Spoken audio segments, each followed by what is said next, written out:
Join me on another Garage Time with Goody, as today we install a radio inside of a Chrysler Crossfire.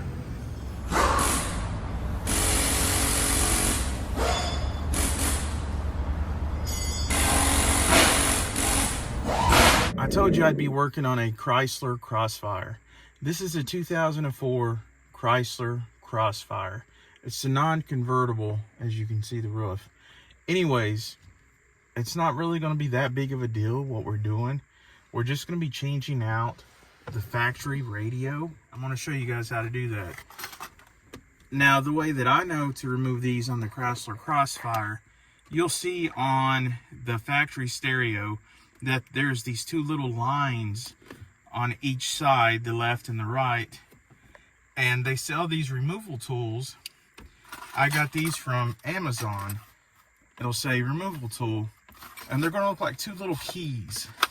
So I'm going to go ahead and open these up with my handy dandy knife.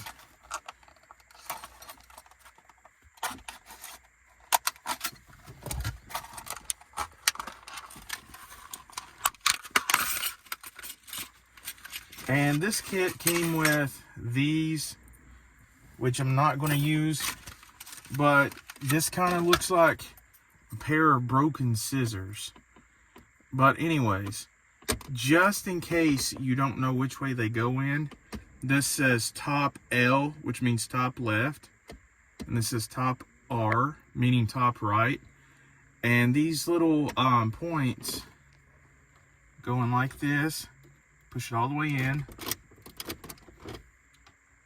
and then you take this, you push this all the way in, and that one all the way in, and then you just pull your fingers to pull that out.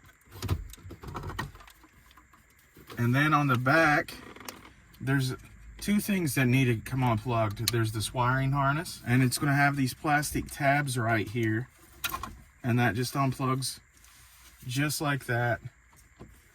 And then the antenna, and it has a little black clip right here, plastic, and you just push in and pull out. Then the factory stereo is removed.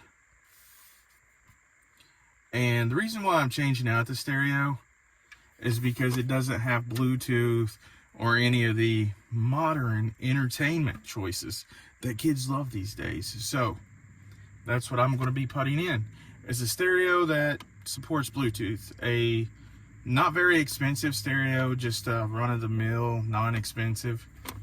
In fact, it is going to be a Boss stereo. And once I take this out, you're going to see that it's much smaller.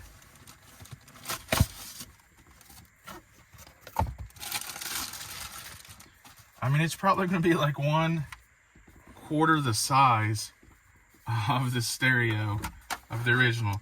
See, this is it, and this is it.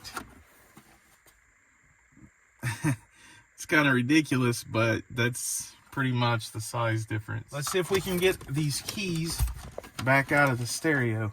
I'm going to tell you how to get your keys back for in case you ever work on any other Crossfires or anything that takes these keys. So you see these metal clips on each side. You're just going to barely push down on it, and then you pull your key back out just like that.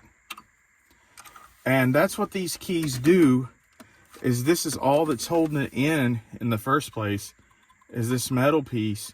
So when the key goes in, watch when I put this key in, it's going to pull that metal slide in, and then that's what lets it slide out. So to get your keys back, just push that down and pull the key out. And you'll do the same with the other side. Just push that metal down, pull the key out. You have your keys. Let's see how this compares with the old one. Now, one chance in a million, it's going to do exactly this. This factory wiring harness is going to plug in to the radio. That hardly ever works. What you usually have to do is order a wiring harness. Usually you have to order a wiring harness to plug in, which this will plug into it, to plug into your factory wiring harness. And then usually you have to splice these wires into the one that come with your stereo. So we won't be doing a lot of that today.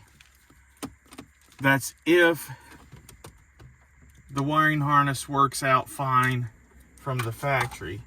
And it hardly ever does, but at least it fits. We're going to see if it's wired the right way and if it functions.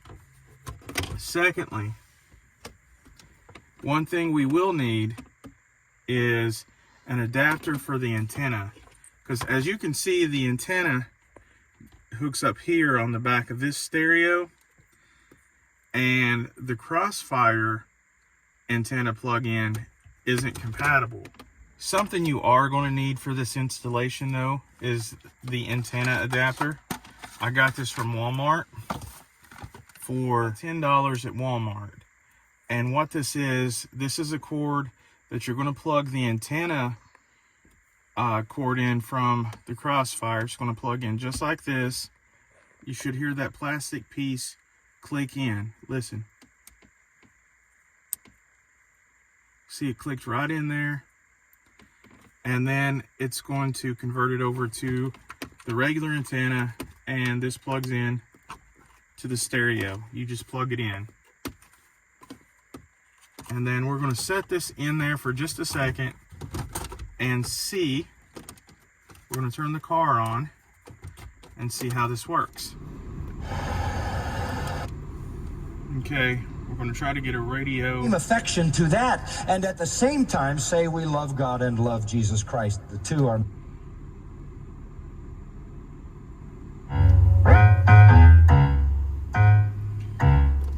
I get up, I get down, and I'm jumping around, and the rumpus and rock is so comfortable now.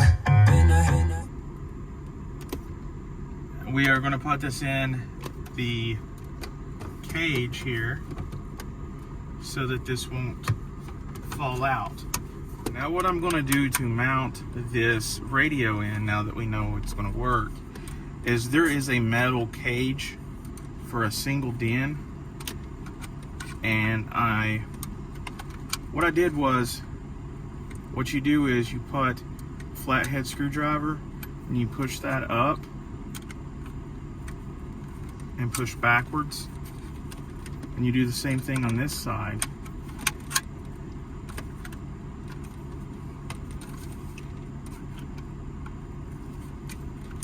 Make sure that comes off.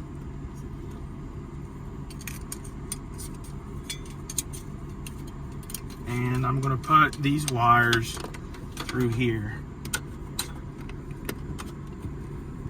And what I'm going to do,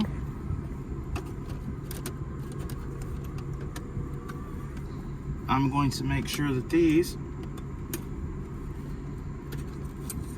fit into place here. I'm going to smash these tabs down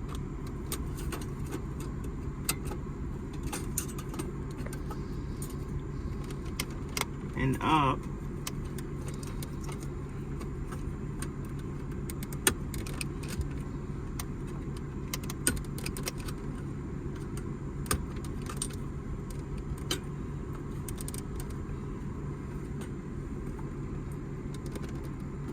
I'm going to fit this cage into the single DIN slot.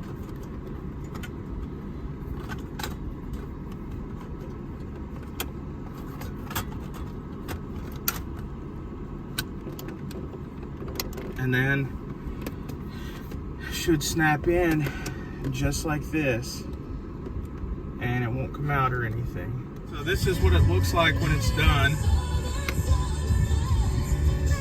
This radio even has a remote, and before you say that the remote does not work, most remotes usually have this plastic tab that you have to pull out, and that's so that the battery's not contacting to the remote, so the battery doesn't go dead.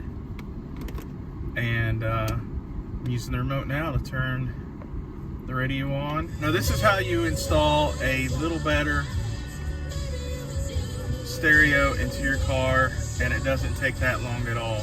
One of the very important procedures that you want to do after everything is done and installed, you're going to want to set your clock. You're going to want to know how to save your favorite radio stations, or how to switch between Bluetooth or auxiliary, or even play media on your USB port. So read the instructions. Do not forget that. It's very important.